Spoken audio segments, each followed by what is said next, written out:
नमस्कार सर्वांना नमस्कार। हे जे मी तुम्हाला दाखवतोय कान्हापूर येथील गुणवरा नदी आहे आणि ह्या गुणवरा नदीचं पुनरुज्जीवन करण्याचा कार्यक्रम आणि जल पुनर्भरणचा कार्यक्रम ग्लोबल विकास ट्रस्ट मयांक गांधी सरांची त्यांनी हाती घेतलेला आहे।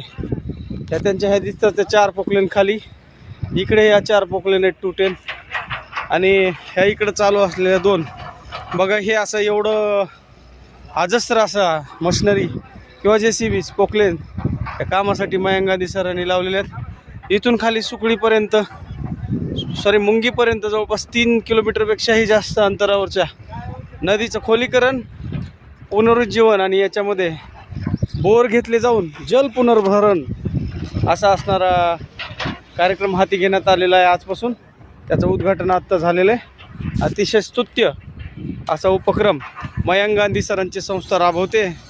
यांचं कौतुक करावं तेवढं कमी आहे, कारण हा स्टाफ, हे ऑपरेटर्स, ह्या पोकलेन पिढ्यानं पिढ्या असणाऱ्या नदीमध्ये जमा झालेले झाडं, मुळ्या, गाळ हे काढून नदीचा प्रवाह सुरळीत करून शेतीला संरक्षण निर्माण करण्याचं महत्त्वाचं काम मयांक गांधी सरांची संस्था ग्लोबल बघा, संस्थेचं नाव दिसते तुम्हाला, ग्लोबल विकास ट्रस्ट नदी पुनरुज्जीवन कार्यक्रम हाती घेण्यात आलेला आहे।